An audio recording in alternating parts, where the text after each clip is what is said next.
Hi everyone, it's Sean. Come on up and welcome back to another video, and this will be my review for Season 2, Episode 4 of Sony and Amazon's Wheel of Time show.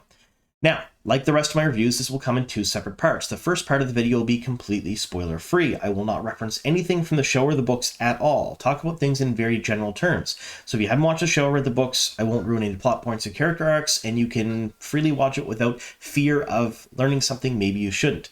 Then I'll give a spoiler warning about halfway through. I'll give you specific examples from the show. I'll probably reference the books a bit here and there, so I'm going to ruin a ton of different things, hence the spoiler warning. Also, if you're new here, this is a Wheel of Time show news channel. We talk about the Wheel of Time pretty much exclusively. If you like that sort of thing, if you like hearing leaks, news, whether official or rumor, as well as reviews, breakdowns, and Easter eggs for every single episode that's coming out right now for Season 2, make sure you subscribe to the channel. Of course, like the video, and tell your friends and family. The more people that watch What Up, the happier I am.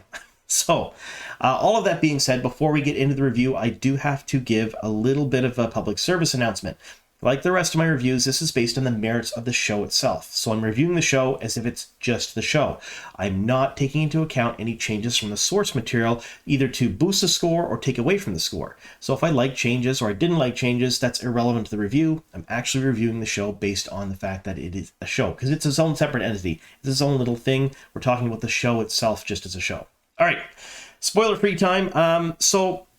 This episode, like I said, is likely not my favorite of the series, or at least Season 2 so far anyway. I'd say it's probably my least favorite of the season, even though it's going to have pretty much the same score as in other episodes. I'm giving this one a 7 out of 10. It's not bad, but it definitely, in my opinion, felt like a filler episode. There was a lot of progressing certain storylines, but the pacing in this one felt off. I've said a bunch of things about the pacing for the first 3 episodes, and I thought it was great. I thought the pacing for episode 1, 2, and 3 was spot on. I thought they learned from their mistakes in season 1, and I thought they did a very good job. This one seemed just a little off. Rather than completing full or partial character arcs in a chapter, is what the first 3 episodes felt like, this one didn't feel like that at all. It felt like they kind of clipped some of the characters. They didn't spend enough time with them. They gave too much time to other characters that perhaps could have been cut down just a little bit. We'll get more into that into the specifics in the spoiler section, but I will say the pacing this one felt off. It felt like some scenes lasted just a little too long, and other scenes just didn't get enough time on screen. So there's that. VFX and special effects in this episode was mostly pretty good. There wasn't a ton of it, so to speak, but there was a little bit of it here and there. What little was there was seamlessly integrated for the most part, so I thought they did a fairly good job there. But I will say, again, the dark scenes in this episode are very dark, and I've had a number of you talk about that in my comments down below, telling me to switch modes on my TV to filmmaker, different things like that. I am not the only one having this problem. Amazon, just in general, has a problem with some of its shows being dark. I'm watching it on a Fire Stick, for example. It's really hard to adjust the brightness even when I do my TV. I have to really crank things up, and it makes the bright scenes too bright. I don't think the balance that they're doing for light and dark scenes, at least in the show, is great for me in my setup. I'm not saying it's the same for everyone else, but for me, it was not great, and I know a number of other people are having the problems with the same thing, because I've seen it in the comments, and I know Amazon just in general has a problem with some of its dark scenes just being a little too dark. So that's another little complaint I had. In addition to that, there were a number of things in this episode that, in my opinion, needed just slightly more expectation. And that goes right in with the pacing. There was less time spent in certain scenes or on certain topics that I think would have been better served spent on other scenes or other topics. Other than that, the sets continue to be absolutely gorgeous, both indoor and outdoor. They're seamlessly integrated. A big step up from the first season.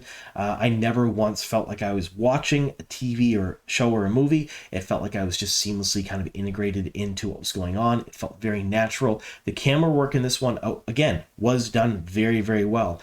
Some scenes had multiple cuts, and the cuts all were purposeful, if that makes any sense. They were able to showcase the different ranges of emotion for characters. They were able to showcase fear in some cases. They were able to showcase sadness or joy. It was really interesting to watch the camera work in this one, because I thought they did a very, very good job with it. Now, all that being said, we're getting around to the acting. The acting, for the most part in this episode, was top-notch. I've rarely had a complaint about the acting. The only acting I didn't enjoy in this particular episode was from one character named Celine. She didn't do a terrible job. However, I believe that who she's on screen with completely outshone her. And I can't get into too much more with that without going into spoilers. We'll leave that for the spoiler section. But I will say that when I was watching scenes with her, although her acting was great, it was unfairly balanced, I think, in the scenes that she was in, if that makes any sense at all.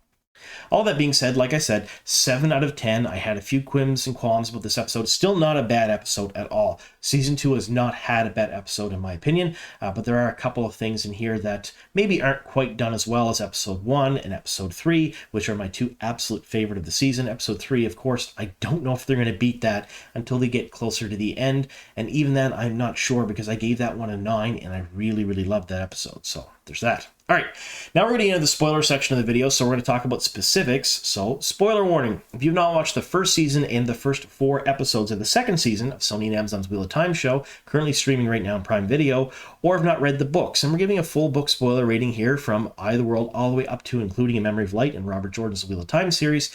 Be forewarned, I may ruin plot points and character arcs from both of those mediums.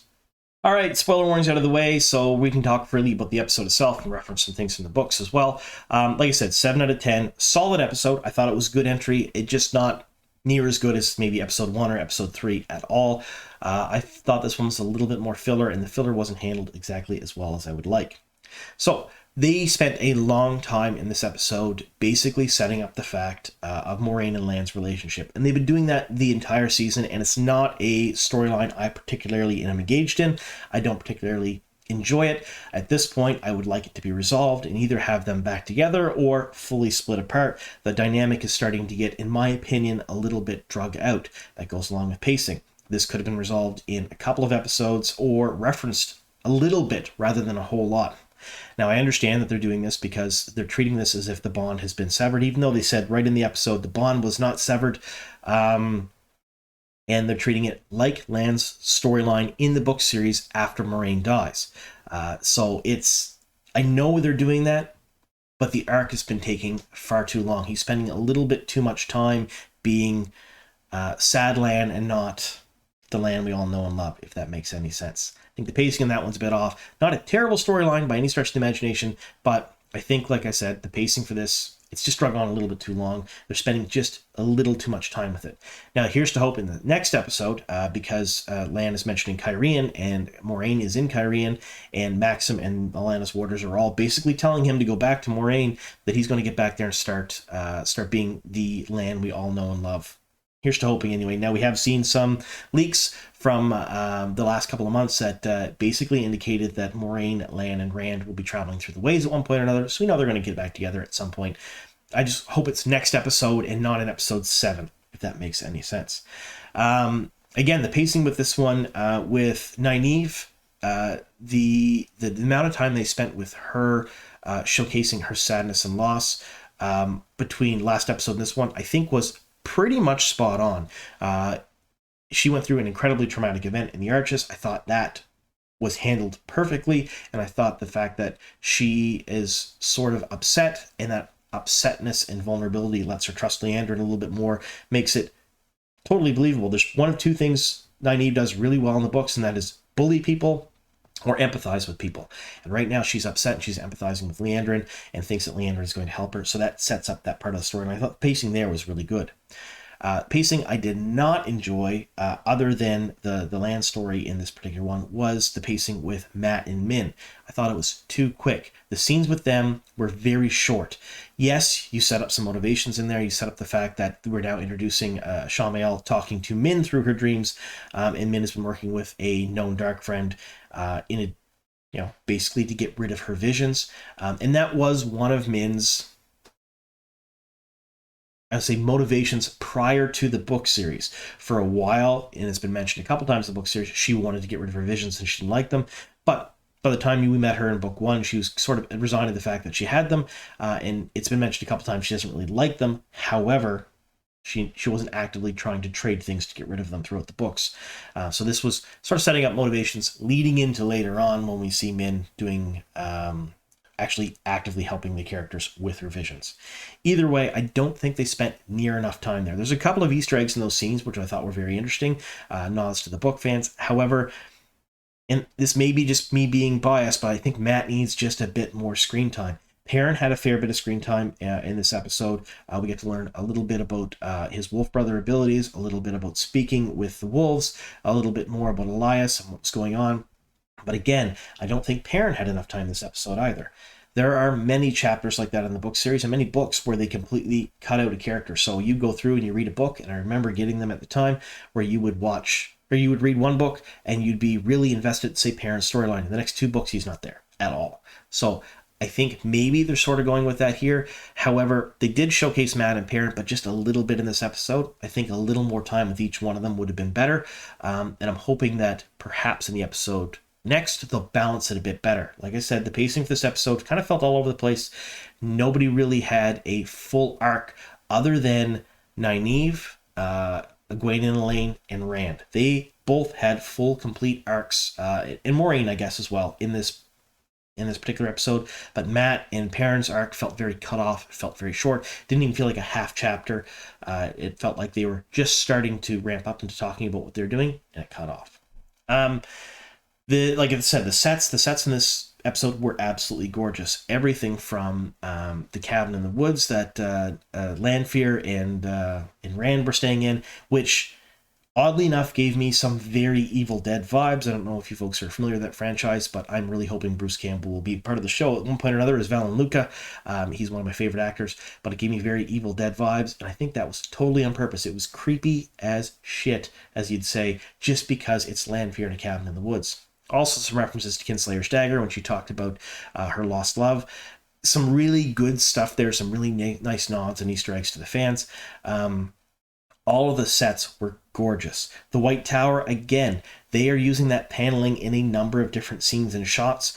And I know they're moving it around, and they're kind of moving this around to showcase different rooms and different locations within the tower, in addition to all the green screen. And they're doing it well. You feel like the tower is a fully connected, actually real place rather than just a set like they did in season 1. Doing very good with that. Now, all of that being said, like I said, solid entry 7. Had some issues with the pacing. I don't think they spent enough time with a couple of the characters, or at least they could have spent the same time but wrapped things up a bit quicker. I feel like a couple of the storylines are just dragging on just a little too much in this episode. I'm kind of hoping they get resolved next time. And the darkness, again, I've had a number of suggestions on how to fix it, and I've gone through them all on my setup. It's the same on my phone. It's the same on my computer. It's the same on my TV. The scenes, in my opinion, are just a little too dark, and if I have to go in and really crank the brightness to see those scenes properly, it's one of those things. I don't really, truly enjoy doing that.